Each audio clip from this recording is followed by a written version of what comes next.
사람들 보고 인사하시겠습니다. 잘 오셨습니다. 반갑습니다. 보고 싶었습니다. 우리 앞뒤도 한번 해보겠습니다. 잘 오셨습니다. 반갑습니다. 보고 싶었습니다. 거의 안 하네요. 한번 더 좀 해보시죠. 잘 오셨습니다. 반갑습니다. 네, 여러분 고맙습니다. 방금 우리는요, 말씀을 읽어보니까 옷을 찢고 굵은 베옷을 걸치고 재를 뒤집어 쓰고 대성통곡하는 장면을 보았습니다. 안타까운 장면인데 그 누구 하나 위로해 주는 모습이 없습니다. 미친 듯이 울며 무엇인가 할 말이 있는 것 같지만 그래서 그 말을 전하려고 대궐 안으로 들어가려 했지만 베옷을 입었기에 들어갈 수가 없었습니다. 그만 그렇게 울고 슬퍼하는 줄 알았는데 온 유다 사람이 슬퍼합니다. 음식을 먹을 수 없습니다. 어찌된 영문인지 성경에서는 그 우는 사람들 모두 베옷을 걸쳤다고 말씀하고 있습니다. 한 사람의 울음이 아니라 여러 사람의 울음, 온 유다 사람들이 울고 있었습니다. 어떠한 일들이 벌어졌을까요? 어떠한 일들이 벌어졌기에 울고 금식하고 탄식했을까요? 울기만 했으면 추측하기 쉬웠을 텐데 단체로 금식도 하고 베옷을 걸친 것으로 보아서 아마도 누가 죽지는 않았을까요? 그것이 아니라면 누군가가 죽었어야 했을까요? 당시 여인들의 사치품이었던 현숙한 여인이 부지런히 만들어내다 팔았던 그 베옷을 입고 재를 뒤집어 썼다는 것, 포로가 되었다는 것은 완전히 망했다는 것을 의미합니다. 3절을 보니 왕의 명령과 조서 때문에 이러한 일들이 벌어졌습니다. 우리 그 내용이 8절에 나와 있습니다. 다 같이 읽어보시겠습니다. 또 유다인을 진멸하려고 수산궁에서 내린 조서 초본을 하닥에게 주어 에스더에게 보여 알게 하고 또 그에게 부탁하여 왕에게 나아가서 그 앞에서 자기 민족을 위하여 간절히 구하라 하니, 내용을 보니까 수산성에 있는 유다 사람들을 전멸시켜라 라고 하는 내용이었습니다. 수산성 들어보셨죠? 이란 땅, 지금의 슈슈타르. 이곳이 유명해진 이유가 있는데요, 다니엘, 느헤미야, 에스더의 사건들이 전부 다 이 수산성에서 나타나고 있습니다. 페르시아의 수도와 페르시아에 있는 모든 곳에서 유다인들이 죽게 되었습니다. 당시 세계는 아수르에서 바벨론으로 그리고 페르시아로 전세가 계속해서 바뀌고 있었던 거예요. 여러분, 지난주에 말씀을 조금만 기억하시면 될 텐데요, 페르시아의 고레스 왕은 하나님의 감동을 받아서 안 하고는 견딜 수가 없어서 하나님께서 그 마음을 움직여 주셔서 결국 명령을 내리게 됩니다. 페르시아에 흡수된 여러 민족들에게 얘기합니다. 다 돌아가라. 이 명령으로 페르시아에 있는 유대인들 중 약 5만 명 정도 되는 사람들, 감동을 받은 사람들이 유대로 돌아오게 된 거예요. 당시 유대인들 중에서 한 10%, 한 5% 정도 돌아왔다고 합니다. 대다수의 유대인들은 되돌아오지 않고 페르시아에 정착하게 되는 거예요. 이들이 예루살렘으로 돌아왔어야 하는데 돌아오지 않았었던 이유가 어디 있었을까요? 여러분, 우리가 즐겨보는 방송 프로그램 있죠? 짝. 아시죠? 짝을 본따서 여러 아류작들이 등장을 하는데 여자가 남자를 선택하는 모습을 봤습니다. 남자 프로필 사진들이 나오게 된 거예요. 어느 한 남자를 보니까 콧수염을 깎지를 않았습니다. 분명 한국 사람인데 무슬림과 같습니다. 여성들의 표정을 보니 내 남자는 아니다. 게다가 키도 작습니다. 거절하는 분위기가 물씬 풍기는 거예요. 그러다가 이 사람이 미국 시민권자라고 하는 얘기에 태도들이 달라지기 시작합니다. 그러다가 발목을 다쳐서 뛰지 못한다는 얘기에 또 고개가 푹 숙여집니다. 결정타. 가장 큰 결격 사유는 주방은 천한 곳이기 때문에 절대로 들어가지 않는다는 것이었습니다. 거기 있었던 여성들이 모두 다 거절합니다. 그러다가 연봉 얘기가 나왔는데 연봉이 9억. 안 놀라시네요. 연봉이 9억. 예, 고맙습니다. 예. 여기저기에서 나 몸만 가도 되냐고. 보신 적 있으시죠? 없으신가요? 그렇죠. 여러분들은 오직 주님만 아시잖아요. 이거 모르시죠? 자, 이런 경우가 있었습니다. 무슨 얘기일까요? 페르시아에 남게 된 원인은 사는 문제 때문에 그랬었던 거예요. 페르시아 시절에 무라슈라고 하는 가문이 있었는데 그 무라슈 가문의 어떤 문서들이 700개가 발견이 되었습니다. 상업활동의 문서들이었는데 내용은 페르시아 시대 때에 유대인들이 이미 농업, 상업, 금융업에 자리를 잡았고 페르시아 관료층에서는 약 10%가 넘는 사람들이 고위 관리직으로 유대인들이었었다라고 하는 기록이 발견이 되었었던 거예요. 이러한 상황들, 꽤나 잘 살고 있는 상황 가운데서 페르시아에서의 안정된 생활을 버리고 고국 이스라엘로 돌아가야 하는데 지금 융성하는 그러한 페르시아 도시에서 참 안정되게 살고 있는데 폐허가 된 예루살렘으로 돌아가려니 치안, 경제활동, 주거복지, 자녀 교육 문제 등 모든 것이 불편한 예루살렘, 과연 갈 수 있을까? 아니면 이곳에 남게 될 것인가? 이러한 문제였을 거예요. 그래서 약 5%만 이스라엘로 돌아가고 95%는 다 페르시아에 남게 됩니다. 예루살렘보다는 이제 수산이 고향이 되었기에 떠날 수 없었던 거예요. 이 남은 인원들, 온 유대인들에게 사형 선고가 떨어졌습니다. 무슨 죄가 있었을까요? 이 모든 일이 한 사람으로 시작됩니다. 그런데 남은 자들도 죄는 같았습니다. 오늘 본문을 보니까 모르드게라고 하는 사람이 나옵니다. 베냐민 출신인 그는 아마 유다가 망할 때에 잡혀왔던 사람인 것 같아요. 원래 이름은 모르드게가 아닌데 잡혀온 김에 바벨론에 잘 정착하려고 개명했습니다. 그의 이름은 당시 바벨론 최고의 신이었던 무로닥. 그 무로닥을 내가 섬깁니다 라고 하는 뜻을 가졌었던 거예요. 이름에 맞게 적당히 묻혀서 평범하게 살고 싶었던 거예요. 소수의 유대인들이 이미 예루살렘으로 돌아갔고 하나님의 감동을 받은 사람들도 335 무리를 이루어 떠났지만 모르드게는 그렇게 하고 싶지 않았습니다. 아마도 성경에 이 이름을 공개한 것은 바벨론에서 살고 싶었던 사람들을 대표하려고 했기 때문이에요.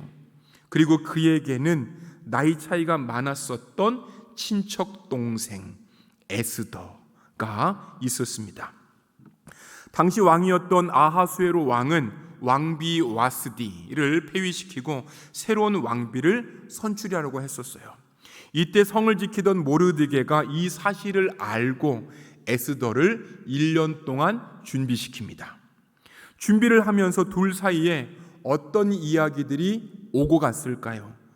오빠, 예레미야의 말처럼 우리도 예루살렘으로 돌아가야 하지 않나요? 오빠, 이곳에는 하나님께서 싫어하시는 것들이 많은데 이곳에 있는 것이 과연 옳은 일일까요? 오빠, 아하수에로 왕, 하나님을 안 믿는데 내가 그의 왕비가 되는 것이 옳은 일일까요? 그럴 때마다 모르드게는 에스더를 안심시키면서 바벨론에서 꼭 성공하리라 라고 부단히 노력했을 거예요. 모르드게는 에스더에게 너 유다 출신인 것 반드시 숨겨야 돼 라고까지 얘기합니다. 독일 나치하에서 유대인들이 자신들의 국적을 어떻게든 숨기려 했었던 것처럼 말이죠. 그리고 그렇게 시간이 흐르고 에스더가 왕비가 되어 결국 모르드게와 에스더는 그토록 꿈꾸었던 일들을 이루게 되는 거예요. 여러분, 그때에, 그렇게 잘 나갈 때에, 뭔가 성공했을 그때에 아수에로 왕이 신뢰하던 한 사람이 있었는데, 아각 사람 하만이라고 하는 사람이에요. 왕이 하만을 신뢰했기에 백성들에게 명령하여서 그가 지나가면 반드시 절을 해라 라고 명령을 합니다. 모든 사람이 절을 하는데요, 모르드게는 거절하는 거예요. 한 번은 실수였겠거니 하지만 두 번째, 세 번째도 마찬가지입니다. 왜냐하면 하만이 아각 사람이었기 때문에 그래요. 아각 사람, 아말렉 족속을 얘기합니다. 사무엘이 반드시 죽여야 되는 족속 중에서 으뜸이었던 그 족속. 이 민족 출신 하만에게는 절을 결코 할 수 없었던 거예요.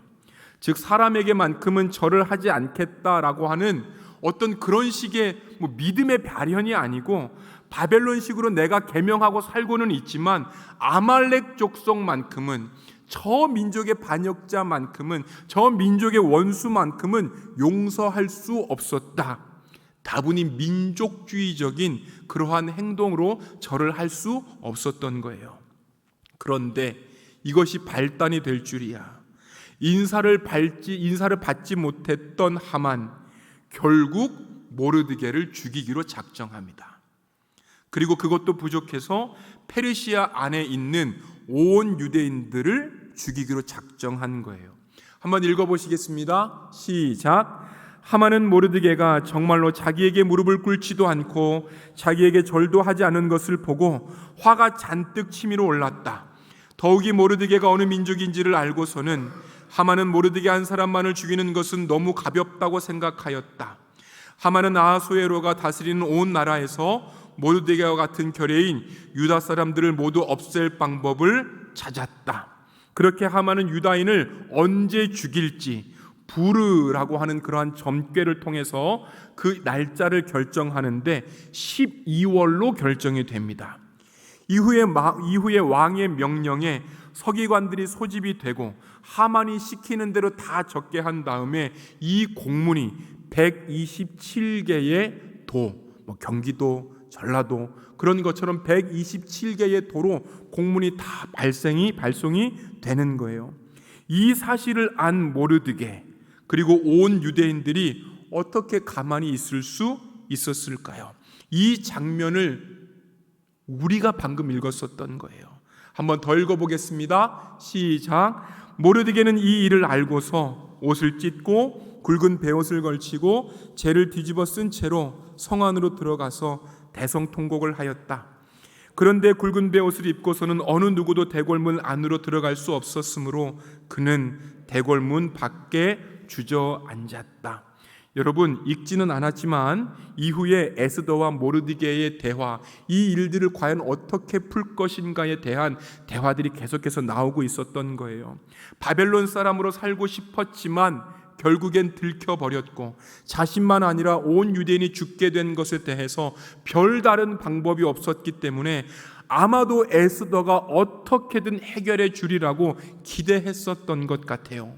한번 읽어보시겠습니다. 우리 또한부터 읽어보시겠습니다. 시작. 또한 모르드게는 에스더가 직접 어전에 나아가서 왕에게 자비를 구하고 최선을 다하여 자기 결례를 살려달라고 탄원하도록 하닥을 시켜서 부탁하였다. 문제를 해결할 수 있는 방법이 누구에게 있었던 거예요? 에스더에게 있었다고 생각했었던 거예요. 그런데 문제를 해결할 수 없는 것은 에스더도 마찬가지였다는 거예요. 이미 에스더 이전의 왕비가 말 한마디에 폐위될 정도로 당시의 여자는 소유물이었을 뿐입니다. 전쟁이 활발한 그때에 남자들이 늘상 하던 전쟁 회의에 여자들이 나설 수도 없었고, 아내일지라도 함부로 나갈 수 없을 만큼 왕은 권위, 절대 권위 그 자체였습니다. 그래서 그의 합당한 호의를 계속해서 받았을 뿐이에요. 그에 대한 이야기들이 또 나오죠. 한번 읽어보겠습니다. 시작. 임금님이 부르시지 않았는데 안뜰로 들어가서 왕에게 다가가는 자는 남자든지 여자든지 모두 사형으로 다스리도록 되어 있습니다. 이 이야기를 모르드게에게 한 거예요. 무슨 뜻이죠? 나 괜히 나갔다가 죽을 수 있습니다. 나 죽기 싫습니다. 이 얘기하는 거예요. 그럴 때에 모르드게가 한 번 더 얘기하죠. 한 번 더 읽어보겠습니다. 시작.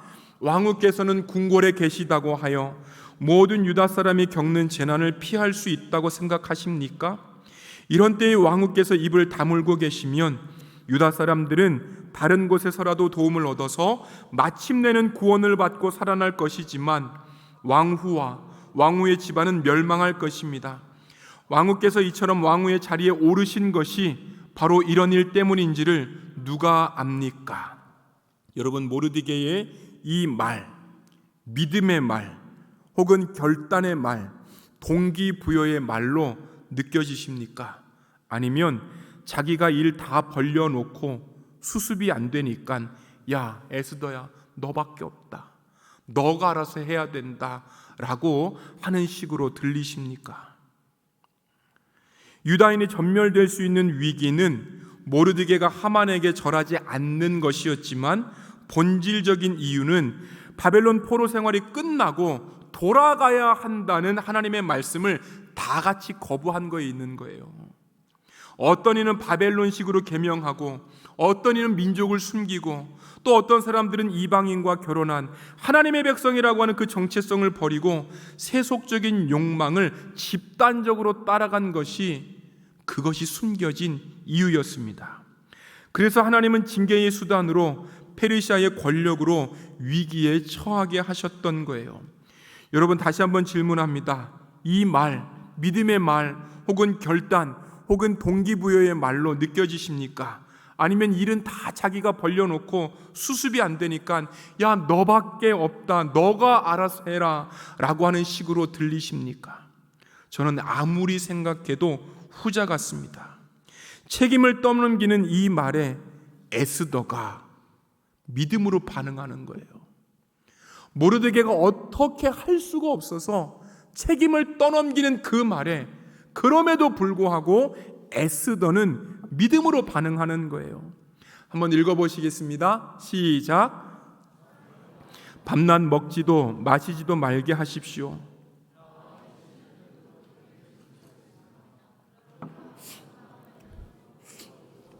내가 임금님께 나아가겠습니다. 그러다가 죽으면 죽으리옵니다. 내가 그렇게 해보다가 죽으면 죽겠습니다. 다 포기하는 결단인 거예요. 왕비의 자리가 없어지는 결단이고요. 자녀가 있었다면 엄마의 자리를 포기하는 그 결단입니다. 고생하려고 누려왔었던 모든 것들을 포기하는 결단입니다. 내가 임금님께 나아가겠습니다. 그러다가 죽으면 죽으렵니다. 사랑하는 여러분, 에스더에서는요 하나님이라고 하는 이름이 나오지를 않아요. 에스더가 다른 선지자들처럼 하나님의 응답을 받았습니다 라고 하는 그러한 기록도 없습니다. 그래서 기도를 했는데 이루어 주실지 이루어 주시지 않을지 어떠한 응답도 없이 결단만 한 거예요. 죽게 될 수도 있고 살 수도 있고 그 어떠한 결과들을 몰랐었던 거예요. 답을 얻지 못했기에 죽을지도 살지도 정확하게 알 수 없는 그 고백으로 그러다가 내가 해보겠습니다. 그러다가 안 되면 그래도 죽으면 죽으렵니다 라고 고백할 뿐인 거예요. 그런데 하나님은 에스더의 그 마음을 아셨죠. 그 결단을 아셨죠. 그 기도를 아셨죠.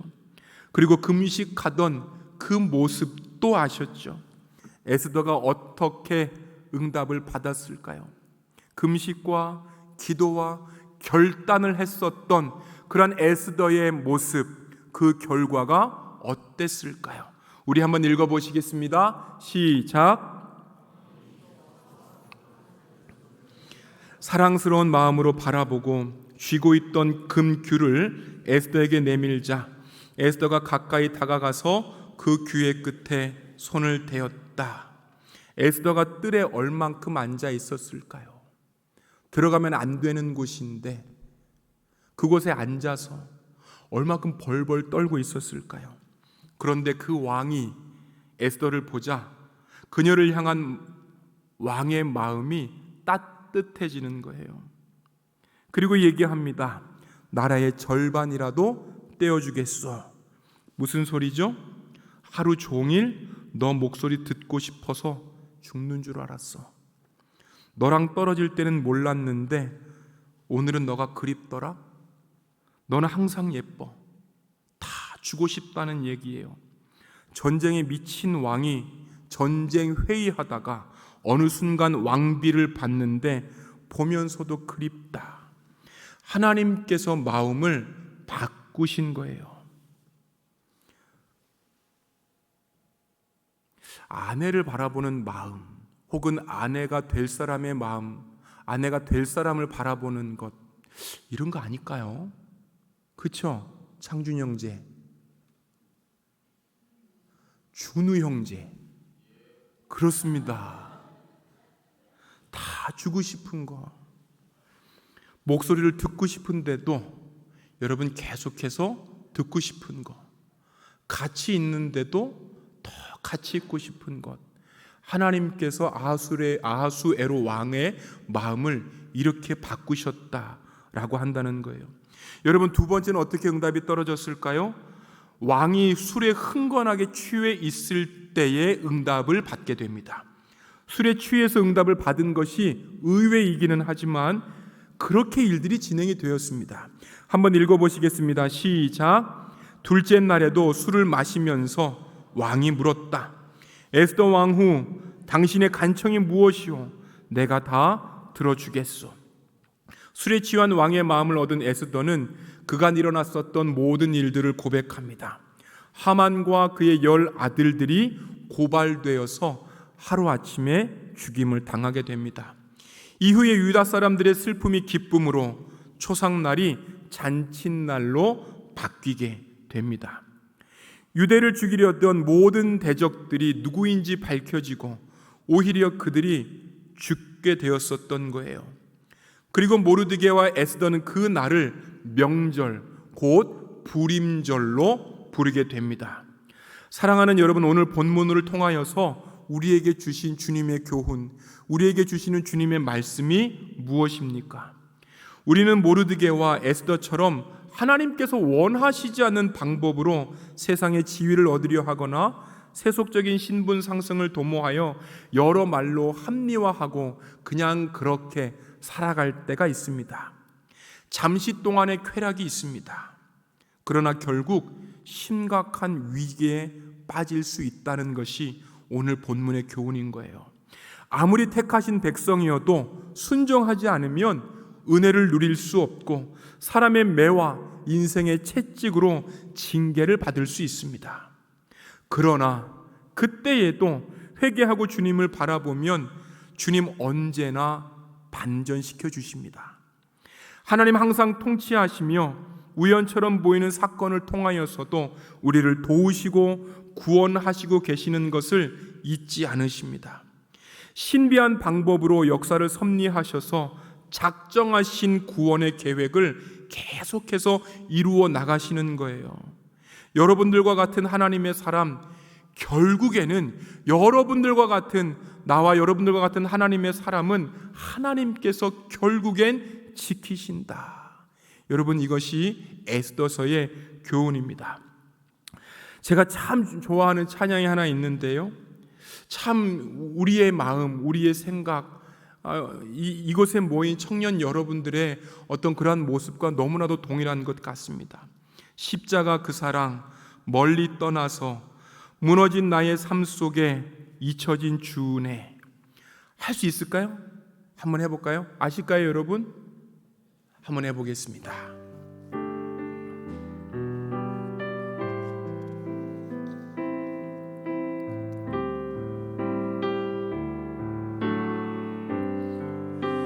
고백합니다. 십자가 그 사랑 멀리 떠나서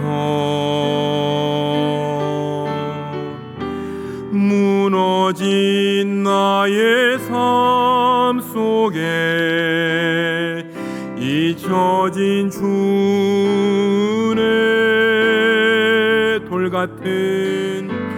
돌 같은 내 마음 어루만지사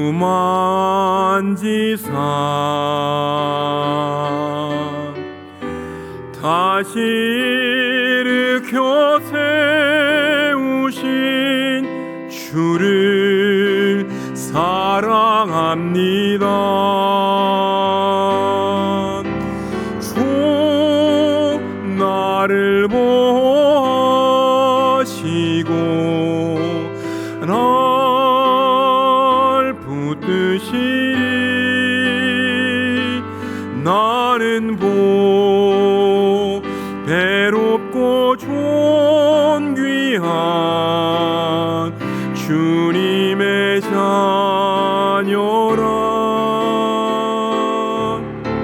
주 너를 보시고 널 붙드시리 너는 배롭고 존귀한 주의 자녀라. 여러분, 비록 이들이 하나님께서 원하시는 장소 예루살렘에 있지 아니하였지만 하나님은 어디나 계시기에 여전히 우리들의 자녀, 당신의 자녀를 지키셨습니다. 심지어 이름을 계명하면서 정체를 숨기면서 잘 사는 것이 목적인 자들이었지만 여전히 하나님은 족한 은혜를 주셨습니다. 여러분, 우리는 성경의 여러 인물들을 기억할 수 있습니다. 모세 선지자 이전에 살인자였습니다. 요셉 총리 이전에 풋내기였습니다. 아브라함 믿음이 있기 전에 우상을 만들었던 사람이었습니다. 베드로 예수께서 못 박히신 날에 그리스도를 부인하였습니다. 이러고 보면 성경의 인물들도 에스더서에 나오는 자들과 결코 다르지 않은 사람들이에요. 진짜 사람들, 본질이 나와 같은 사람들이에요. 더욱이 이러한 사람들이 예루살렘이 아니라 페르시아에 있었습니다. 사악함과 피가 난무하는 페르시아의 중심에 저와 여러분들이 있는 거예요. 그러나 그런 중에서도 하나님께서 결코 우리를 잊지 않으신다는 것, 그래서 언제나 희망이 있다는 것, 그분은 언제든지 도우실 준비가 되셨다는 것, 주님 언제든지 우리의 결단과 기도를 들을 준비가 되셨다는 것. 우리에게 일어나는 수많은 일들을 해석할 때에 우연이라고 생각하면 모든 것이 우연입니다. 그러나 그리스도인이라면 모든 우연을 움직이는 하나님의 손을 볼 수 있어야 합니다. 우리가 어려운 상황에 함몰되어서 그 너머를 보지 못한다면 절망할 일들이 너무나도 많습니다.